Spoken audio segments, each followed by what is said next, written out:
मित्रों नमस्कार। मैं हूं सच्चिदानंद मिश्र। स्वागत है आपका हिमालनी टीवी यूट्यूब चैनल में। मित्रों, हमारा संविधान दिवस यानी कि नेपाल का संविधान दिवस कल मनाने की तैयारी हो रही है। यानी कि आश्विन 3 गते नेपाल का यह प्रजातांत्रिक गणतांत्रिक संविधान दिवस मनाने की तैयारी हो रही है। एक और सरकार लगी हुई है इसको धूमधाम के साथ मनाया जाए, वहीं दूसरी ओर विपक्ष बटे हुए हैं। विपक्ष भी सत्ता में है और पूरे विपक्ष के एक एक खेमा अब इस संविधान के विरोध में जाकर खड़ा है। आपको मैं जब संविधान दिवस की बात आती है तो मुझे याद आ रहा है कि पंचायती व्यवस्था जब यहाँ पर लागू की गई तो शुरू से ही बीपी कोइराला, मनमोहन अधिकारी के साथ नेपाली कांग्रेस, एमाले सभी विरोध में चले गए। तो उस समय एक किताब लिखी गई थी, वो लिखी गई थी उस समय नेपाली कांग्रेस में ही थे रामचंद्र मिश्र, स्वर्गीय रामचंद्र मिश्र। जब उन्होंने एक किताब हिंदी में पब्लिश की कि नेपाल के संविधान दिवस पर एक चिंतन तथा आह्वान, वह था नेपाल के 10 वर्ष संविधान दिवस पर चिंतन तथा आह्वान। तो उन्हें उस किताब के कारण गिरफ्तार कर लिया गया और एक स्पष्टीकरण पूछा गया। 18 महीना जेल दिया गया और उसके बाद एक स्पष्टीकरण वहाँ के अंचलाधीश ने पूछा।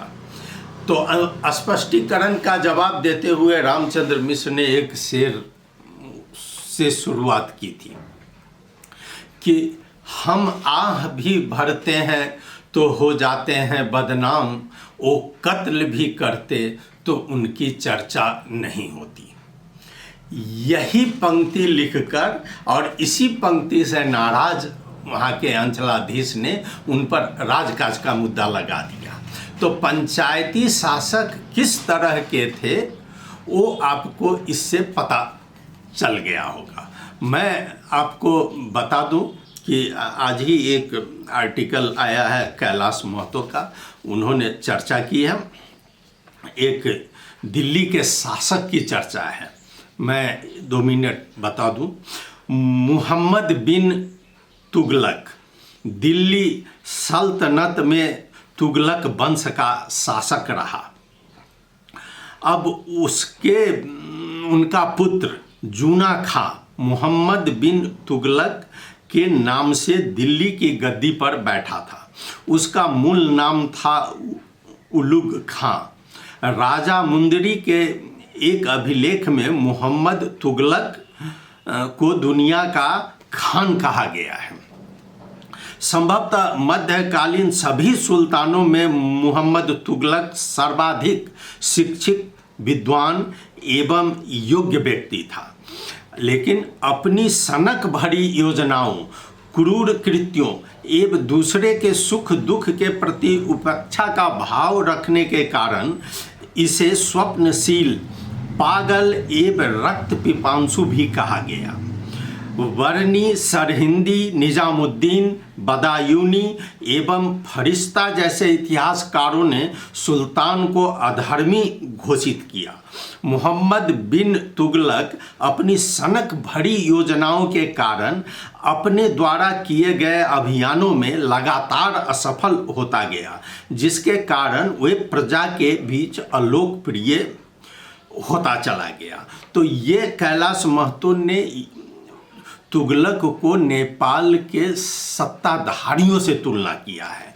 और नेपाल में जब भी शुरू से ही, चाहे वो पंचायत काल हो चाहे राणा शासन हो, तो इनकी सत्ता करने की शैली जो है वह तुगलक से मिलती जुलती है। यही कहा गया है जो नेपाल में अभी नेपाल का संविधान 2072 जिसका कि 8 वर्ष हो गया है और उस पर जो कुछ लोग यहाँ पर काला दिवस मनाने की घोषणा कर चुके हैं। अगर कहा जाए तो कुछ मधेश के लोग या संविधान विरोधी लोग, जब से ये 72 में संविधान की घोषणा हुई उसी दिन से इसके विरुद्ध में काला दिवस मना रहे हैं और यह एक प्रथा चल गई है, जो कि कुछ सत्ताधारी भी जो इधर काला दिवस मनाते हैं और उधर सत्ता में जाने के लिए अपना जुगाड़ करते हैं। यह शुरू से देखा गया है। तो यहाँ नेपाल का संविधान 2072 मधेश का पूरा दुश्मन और इसके पक्ष पोषक शासक भारतवर्ष के शासन करने वाले 14वीं सदी के तुगलक शासक से किसी भी मायने में कम नहीं है। ये इसकी तुलना की जा रही है तुगलक शासक से, जो कि उससे यह संविधान किसी भी मायने में कम नहीं है। 2072 का नेपाली संविधान बस एक वर्ग का अल्फाज है।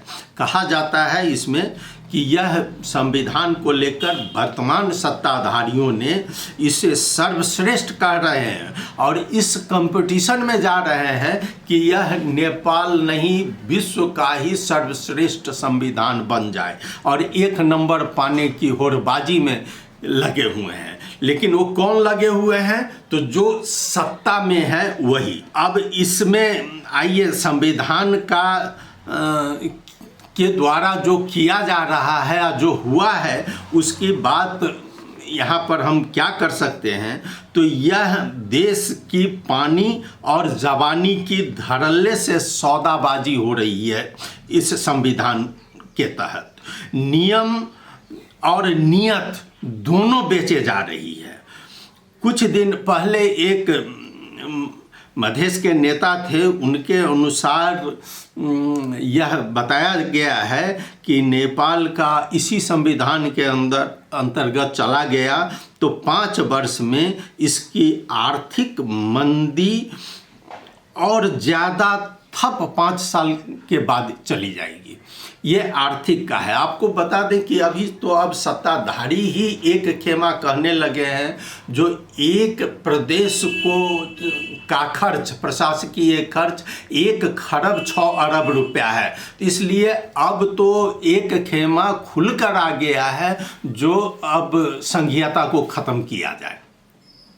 असंघीयता के विरुद्ध ये लोग पूरा, हाँ, दूसरे खेमा का यह मांग है, एक तो पार्टी खुलकर आ गई है कि संविधान इसको हटाइए, इससे संघीयता हटाइए। जैसे राष्ट्रीय प्रजातंत्र पार्टी वह हिंदू धर्म का प्रचार कर रही है और हिंदू धर्म को, जैसे हिंदू धर्म को रातों रात हटा दिया गया, उसका हिसाब मांग रही है कि आखिर एक रात में क्या हो गया जो आप हिंदू धर्म हटा दिए और उसके बाद में धर्म निरपेक्ष घोषित कर दिए।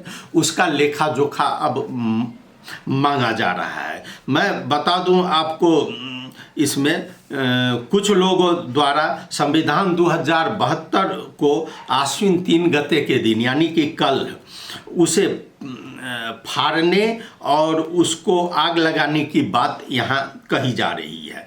अब यहाँ पर एक सोचने की बात यह है कि प्रतिगामी तत्वों और मधेसी तथा पहाड़ी दलित जनजातियों के अहित में लिखे गए संविधान का विरोध कल तक मधेसी और जनजाति के लोग और वर्ग करते थे, लेकिन आज सत्ता में रहे और ये संविधान के पक्षधर भी इसको अब षड्यंत्र पूर्वक इसको जलाने की बात कह रहे हैं। तो जब सत्ताधारी ही लग गए हैं उसका एक खेमा जो संविधान को जला दिया जाए, तो अब ये मधेसी और पहाड़ में जो पीड़ित दलित समुदाय है उसकी स्थिति क्या होगी? वह सांप और छुछुंदर की स्थिति हो जाएगी। अब ये कहा जाता है कि ये सत्ताधारी आखिर क्यों ये चाल चल रहे हैं, तो वो मानते हैं कि चित्त में भी हम और पट में भी हम ही। रणनीति से निर्मित ये कहा जा रहा है कि 5 ब्राह्मण बाहुन लिखित संविधान अगर जिंदा है तो पीड़ितों की दुर्दशा तय है, और मिट जाए तो भी उन्हें ही दुर्दशा के यह चक्रव्यूह से उस एक कथाई घटना हमारे सामने तस्वीर बन जाता है जब किसी गांव के एक चालाक दुष्ट ने अपने बेटे से कहा था कि मेरे मरने के बाद भी लोगों को चैन से न रहने देने के लिए मेरे मृत शरीर के संवेदनशील अंग में बांस लगाकर बीच चौराहे पर टांग दे ताकि गांव वालों को पुलिस परेशान करे। अब ये बताया जा रहा है कि इसमें ये कैलाश जी का लिखना है यहाँ पर कि जो संविधान के पक्षधर थे वो भी अब संविधान का विरोध कर रहे हैं, तो उनका विरोध करना, उनका विरोध केवल संघीयता से है, और वो संघीयता को बहुत जोर से विपक्ष में जा रहे हैं। खुलकर तो एमाले नहीं आ रहा है, लेकिन एमाले और कांग्रेस का भी एक ग्रुप ये खुलकर आ गया है कि भाई ये संघीयता इसके पक्ष में नहीं है, और संघीयता लाने वाले मधेश के लोग थे, लेकिन ये अब मधेश के विपक्ष में लग रहा है। अब एक प्रदेश चलाने की बात तो आपको बता दिए हैं कि उसमें कितना ये खर्च है, और वो खर्च देखकर जो है सो दिखाकर लोगों की सहानुभूति अपनी ओर ये लेना चाह रहे हैं। यानी कि यही लोग कल 3 गते को, ये संविधान दिवस नहीं, इसको कलंक दिवस कह रहे हैं, और इस संविधान को कलंक दिवस के रूप में मनाने का लिया है, जो सरकारी तौर पर बिल्कुल नहीं है। हाँ, कुछ पकड़े भी जाएंगे। यही संविधान का विरोध करने में कई हताहत हुए हैं नेपाल में मधेसियों को। अभी तक मधेसी का मांग पूरा नहीं हो रहा है। एक नागरिकता की बात तो आप देख रहे हैं, जो कितनी बार यहाँ के संसद में गया, वापस आया, और अभी फिलहाल आ गया है, वह भी महिलाओं के नागरिकता के प्रति अभी तक न्यायपूर्ण फैसला नहीं आया है। तो जहाँ पर न्याय ही नहीं है, वहाँ इस संविधान को क्या कहा जाएगा? यह संविधान कितना मधेसी के हित में होगा? तो अब देखने की बात यह है कि यह काला दिवस के रूप में यह संविधान कब तक मनाया जाएगा। एक और 1 नंबर संविधान, सर्वश्रेष्ठ 1 नंबर संविधान बनने की होड़ में लगा हुआ है एक पक्ष, और दूसरा पक्ष इसको जलाने के पक्ष में है। इसलिए मित्रों, मैंने आज आपके समक्ष इस संविधान के बारे में कुछ रखा। आपको कैसा लगा ज़रूर आप अपनी प्रतिक्रिया भेजिएगा। आपने सुना, बहुत बहुत धन्यवाद। नमस्कार।